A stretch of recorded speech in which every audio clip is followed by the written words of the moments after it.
नमस्कार प्रिय छात्रों, जीन पियाजे के संज्ञानात्मक विकास के सिद्धांत से संबंधित जो महत्वपूर्ण संप्रत्तियों की चर्चा हम लोग कर रहे थे, जिसमें जो बड़े बड़े कंसेप्ट थे उनको मैंने एक एक करके पूर्व के वीडियो में आप सभी से डिस्कशन किया है। आज जो छोटे कंसेप्ट जीन पियाजे के द्वारा दिए गए हैं अपने सिद्धांत से संबंधित, उन सभी छोटे छोटे जो कॉन्सेप्ट्स हैं उनको एक साथ मिला करके एक ही वीडियो में कवर करने की कोशिश कर रहा हूँ। तो आज का जो मेरा वीडियो है वह जीन पियाजे के जो महत्वपूर्ण संप्रत्यय दिए गए हैं संज्ञानात्मक विकास में, उसमें एक महत्वपूर्ण संप्रत्यय आता है संज्ञानात्मक संरचना या कॉग्निटिव स्ट्रक्चर।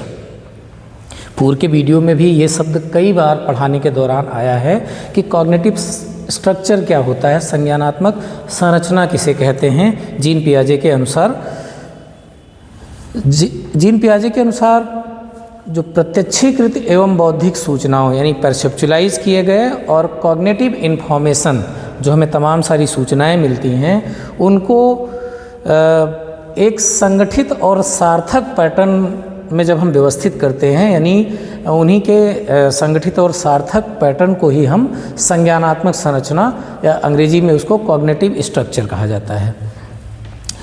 इसमें दूसरे वाले पॉइंट से आप और समझ सकते हैं कि किसी बालक की मानसिक संगठन या मानसिक क्षमताओं के सेट को ही संज्ञानात्मक संरचना कहा जाता है। हम आप या कोई भी छोटा बालक होता है, किसी भी चीज़ के बारे में, किसी भी वस्तु के बारे में जो कुछ भी आज तक हम लोगों ने जाना समझा है, उन सब चीज़ों के विषय में एक से अधिक कई सारी सूचनाएं हमको जो एकत्र करके हम उनका एक मेंटल सेट बनाते हैं, उसी को कॉग्निटिव स्ट्रक्चर कहा जाता है। अब कोई भी एक वस्तु है, उससे एक बार कुछ सूचनाएं मिली, फिर उससे संबंधित कुछ दिनों बाद कुछ और सूचनाएं मिली, फिर उससे संबंधित कुछ दिन बाद और कुछ सूचनाएं मिली। ऐसे ही जैसे जैसे सूचनाएं उस विशेष वस्तु से या विशेष चीज़ के संबंध में हमें मिलती जाती हैं, वैसे वैसे ही उस विशेष वस्तु के संबंध में हमारा एक कॉग्निटिव स्ट्रक्चर बनता है, उसी को हम संज्ञानात्मक संरचना कहते हैं। कुछ एग्जाम्पल से जैसे आपको समझाना चाहूँगा। इसमें एक तीसरा पॉइंट भी है कि जैसे आप एग्जाम्पल में आप देख सकते हैं कि संज्ञानात्मक संरचना के आधार पर ही एक 7 साल के बालक को 3 साल के बालक से भिन्न समझा जाता है। यानी किसी चीज़ के बारे में एक 7 साल का जो बच्चा होता है, उसी मोबाइल के बारे में उसका कॉग्निटिव स्ट्रक्चर कुछ अलग ढंग से बनेगा, वो उससे संबंधित चीज़ों के बारे में अपना एक अलग मेंटल स्ट्रक्चर बनाएगा, और एक जो 3 साल का बालक होगा उस मोबाइल से संबंधित या किसी अन्य चीज़ से संबंधित अपना जो कॉग्निटिव स्ट्रक्चर बनाएगा वो एक अलग ढंग का दिखाई देगा। कुछ उदाहरणों से इसको और समझने का प्रयास करते हैं। जैसे संज्ञानात्मक संरचना जो होती है वो अभी इसके बाद वाले संप्रत्यय में आएगा। एक स्कीमा का कंसेप्ट भी दिया था जीन पियाजे ने। संज्ञानात्मक संरचना स्कीमा से काफ़ी कुछ संबंधित होता है, काफ़ी करीबी माना जाता है। हम ये कह सकते हैं कि जो हमारा कॉग्निटिव स्ट्रक्चर बनता है, कई सारी स्कीमा को मिला करके हम आप किसी भी चीज़ के बारे में अपना कॉग्निटिव स्ट्रक्चर बनाते हैं। जैसे उदाहरण के तौर पे कई सारी स्कीमा, जैसे मान लीजिए कि एक बच्चा है, जोड़ सीखता है, घटाना सीखता है, गुणा सीखता है, भाग सीखता है। अब ये क्या है? जोड़ के लिए एक अलग स्कीमा होती है कि जोड़ने में हमें प्लस करना है, हाँ, ऊपर नीचे कोई भी डिजिट हो हम जोड़ सकते हैं। एक जोड़ के संबंध में एक उसका स्कीमा बना। ऐसे ही घटाने के संबंध में जोड़ से अलग हट करके जो घटाने का नियम होता है उसके हिसाब से स्कीमा बनाता है। ऐसे ही गुणा करने में एक अलग स्कीमा बनाता है, हाँ, और भाग देने में एक अलग स्कीमा बनाता है। तो ये गणितीय जो क्रियाएं हैं, इन क्रियाओं से संबंधित जो अलग अलग वो अपनी स्कीमा बनाता है। अब इन सारी स्कीमा को, यानी जोड़, घटाना, गुणा, भाग, इन सारी अलग अलग स्कीमा को जब वो एक साथ मिला करके एक साथ मिलाता है तो उसका एक तरह से गणितीय संक्रिया के प्रति उसका एक कॉग्निटिव स्ट्रक्चर बनता है, यानी उसका गणित के प्रति एक संज्ञानात्मक संरचना बन जाती है, या कह सकते हैं कि जो मैथमेटिकल कैलकुलेशन के प्रति एक संज्ञानात्मक संरचना बनती है। ठीक इसी तरह से एक दूसरा एग्जाम्पल लेते हैं। जैसे कोई बच्चा है, वो उसको बताया जाता है कि बड़ों का आदर करना चाहिए, नियम से चलना चाहिए, सभी का सहयोग करना चाहिए। तो ये नियम से चलना, सहयोग करना या बड़ों का आदर करना, ये क्या है, अलग अलग स्कीमा है। अब इन सब को मिला करके वो एक स्कीमा बनाता है जिसको सामाजिक व्यवहार से संबंधित एक कॉग्निटिव स्ट्रक्चर उसके दिमाग में बनता है। ठीक है ना। तो इस तरह से हम कह सकते हैं कि स्कीमा और जो संज्ञानात्मक संरचना है वो काफ़ी करीबी इनका मामला होता है, और कई सारी स्कीमाएं संगठित होकर के हमारे आपका किसी भी चीज़ के बारे में एक कॉग्निटिव स्ट्रक्चर बनाते हैं, एक फ्रेमवर्क बनाते हैं। उसी को हम संज्ञानात्मक संरचना कह सकते हैं, या एक जो मेंटल सेट हमारा बनता है, मानसिक क्षमताओं का एक सेट बनता है, उसी को हम संज्ञानात्मक संरचना कह सकते हैं। चलिए एक दूसरे कंसेप्ट की ओर चलते हैं हम लोग। इसके पहले हम लोगों ने कॉग्निटिव स्ट्रक्चर समझा, अब समझते हैं मानसिक संक्रिया क्या है, मेंटल ऑपरेशंस क्या है। जीन पियाजे ने अपने सिद्धांत में एक ये भी संप्रत्यय दिया था, एक अवधारणा यह भी दी थी, जिसको हम कहते हैं मानसिक संक्रिया या मेंटल ऑपरेशंस। बालक जब भी किसी समस्या समाधान पर चिंतन करता है तो वह मानसिक संक्रिया यानी मेंटल ऑपरेशंस करता पाया जाता है। पियाजे के अनुसार मानसिक संक्रिया यानी मेंटल ऑपरेशंस चिंतन का एक साधन है। ठीक है, पहले इसको पढ़ देता हूँ, फिर आपको समझाने का प्रयास करता हूँ। चिंतन का एक साधन है यानी एक टूल है। क्या किसका? मेंटल ऑपरेशंस का। मेंटल ऑपरेशंस जो है चिंतन का, यानी जो थिंकिंग हम करते हैं किसी चीज़ के बारे में, उसका एक साधन या उसका एक टूल है। इस प्रकार कहा जा सकता है कि संज्ञानात्मक संरचना की सक्रियता ही मानसिक संक्रिया है। यानी कह सकते हैं कि जब हम मेंटल स्ट्रक्चर किसी चीज़ का बनाते हैं और मेंटल स्ट्रक्चर में हमारे एक्शन आता है, जब एक्शन मूड में आता है हमारा मेंटल स्ट्रक्चर किसी चीज़ के बारे में, और कब एक्शन में आता है? जब हमें कोई समस्या मिलती है। ठीक है, समस्या से तात्पर्य यहाँ है कि कोई भी विचार करते हैं, किसी भी चीज़ पे कोई कार्य करते हैं, कोई समस्या के रूप, समस्या का मतलब यहाँ हर तरह की प्रॉब्लम्स नहीं है। समस्या का मतलब यह है कि जैसे आपसे कोई प्रश्न पूछा गया, कि जैसे पूछा गया ताजमहल कहाँ स्थित है। अब जैसे ही ताजमहल कहाँ स्थित है तो आपका एक मेंटल ऑपरेशन, आपके दिमाग में एक ऑपरेशंस चलने लगता है, आपका दिमाग एक एक्शन करता है, दिमाग में एक मेंटल प्रोसेस चलने लगता है। इसी मेंटल प्रोसेस को हम मानसिक संक्रिया या मेंटल ऑपरेशंस कह सकते हैं। तो एक तरह से जो मेंटल स्ट्रक्चर होता है उसी का एक्शन रूप, यानी उसी को जब हम एक्शन में अप्लाई करते हैं तो एक तरह से उसी को हम मानसिक संक्रिया का नाम दे सकते हैं, मेंटल ऑपरेशंस का नाम दे सकते हैं। चलिए अगले कंसेप्ट पे बढ़ते हैं। ये देखिए, ये दो चीज़ें हैं, स्कीमा है और इसके पहले लेकिन हमको स्कीम समझना है। स्कीम क्या है? स्कीम्स और स्कीमा दोनों अलग अलग चीज़ें हैं। पहले हम लोग स्कीम्स समझते हैं, उसके बाद स्कीमा समझते हैं। ज़्यादातर लोग स्कीमा तो जानते हैं लेकिन स्कीम्स नहीं समझते हैं।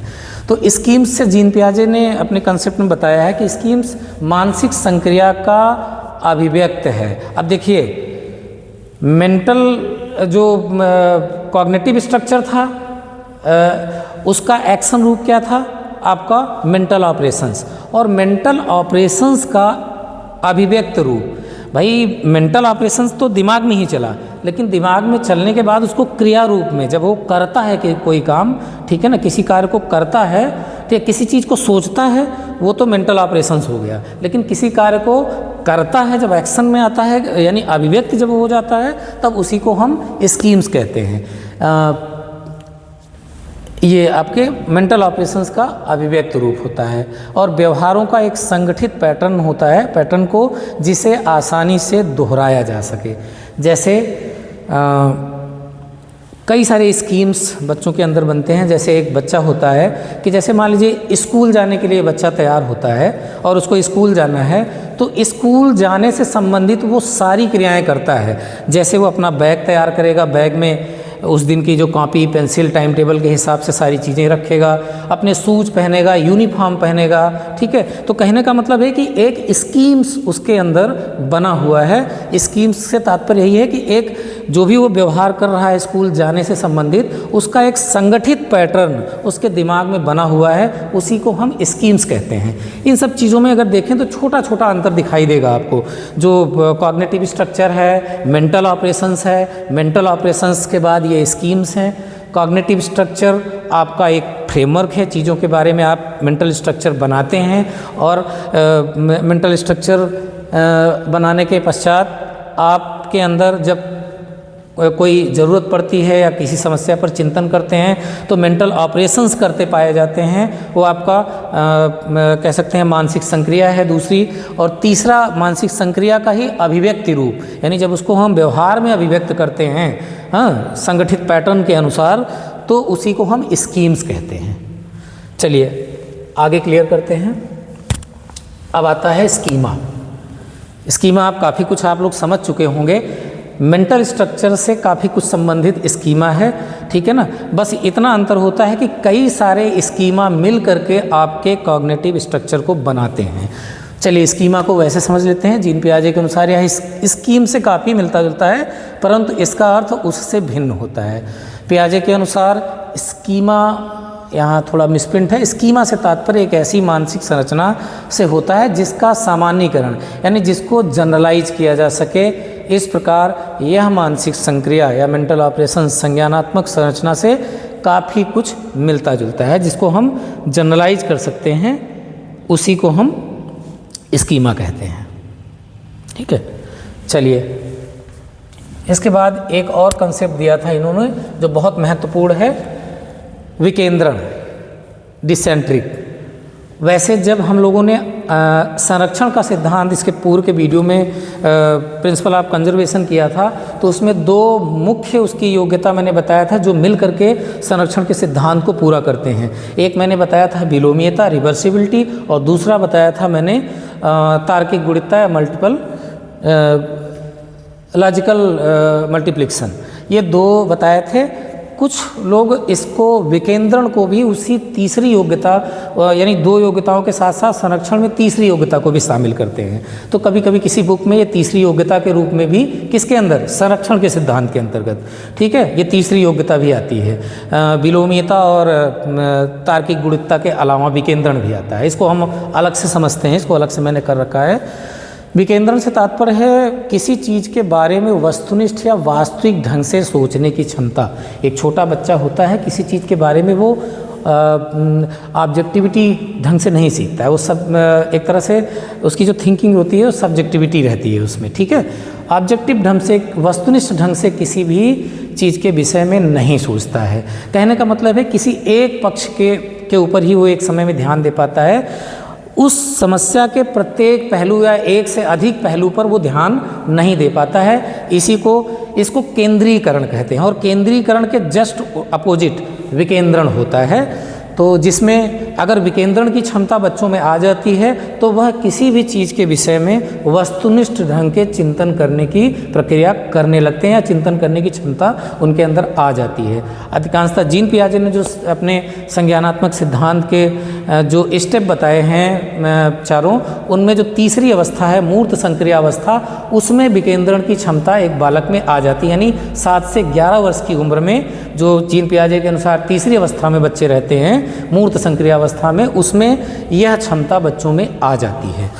चलिए एग्जाम्पल के तौर पे समझते हैं। जैसे एक 3-4 महीने का बालक में केंद्रीकरण की क्षमता न होने के कारण वह किसी वस्तु के बीच में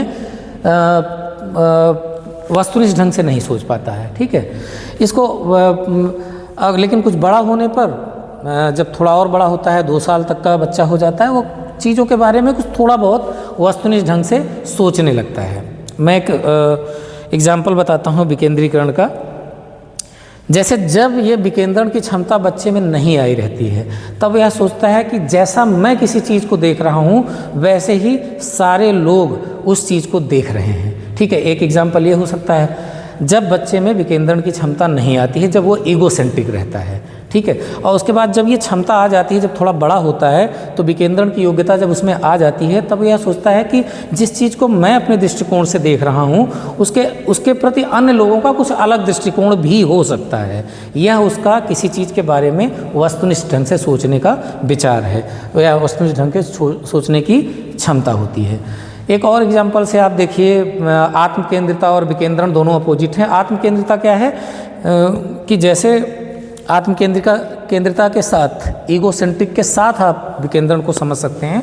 ईगोसेंट्रिक वह बालक होता है जो यह समझता है कि, या कह सकते हो आत्मकेंद्रित, यानी जो भी चीज़ें, छोटे बालक की बात कर रहा हूँ, जो बालपन में अगर आप देखिए, वो ये समझता है कि इस दुनिया की सारी चीज़ें केवल उसके लिए हैं, यहाँ तक कि वो चाँद, तारे, सूरज, वो भी मेरे लिए हैं।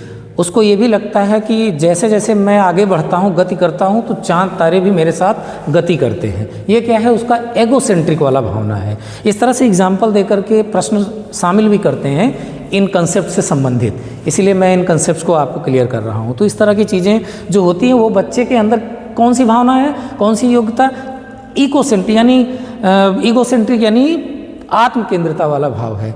जैसे जैसे बच्चा बड़ा होता है, चीज़ों के बारे में वो वस्तुनिष्ठ ढंग से सोचने लगता है। अब वो इस तरह की चीज़ें, बचकानी वाली हरकत नहीं करता है, वो हर चीज़ के, हर पहलू के संबंध में वस्तुनिष्ठ ढंग से सोचने लगता है। ठीक है, जैसे केंद्रीकरण का, या कह सकते हैं ईगोसेंट्रिक का एक और उदाहरण देता हूँ कि किसी चीज़ के बारे में वो किसी एक ही पहलू पर ध्यान देता है। ठीक है, लेकिन जैसे ही विकेंद्रण वाली क्षमता आ जाती है, एक साथ कई सारे पहलुओं पर, किसी भी चीज़ के विषय में, किसी भी समस्या के संबंध में एक साथ अगर उसके कई सारे पहलू हैं, तो उन सब पहलुओं पर वो ध्यान देने लगता है। यही क्या है, विकेंद्रण की क्षमता है, जो कि जीन पियाजे की तीसरी अवस्था में 7 से 11 वर्ष की जो होती है मूर्त संक्रिया अवस्था, उसमें डेवलप हो जाती है। तो उम्मीद करता हूँ जीन पियाजे से संबंधित लगभग सारे जो उनके सिद्धांत में कंसेप्ट्स हैं, वो सभी आपको मैंने क्लियर कर दिया है। उम्मीद करता हूँ आप सभी को इनसे, जीन पियाजे के इन संप्रत्यों को समझ करके काफ़ी कुछ इससे लाभ मिलेगा। इसके पश्चात वाले, आगे वाले वीडियो में मैं जीन पियाजे के द्वारा जो चारों अवस्थाएं दी गई हैं, और उन अवस्था विशेष में जो महत्वपूर्ण परिवर्तन बच्चों में आते हैं संज्ञानात्मक विकास को लेकर के, या हर अवस्था विशेष से संबंधित जो महत्वपूर्ण विशेषताएं हैं, उसके विषय में चर्चा करूंगा। आप सभी का धन्यवाद।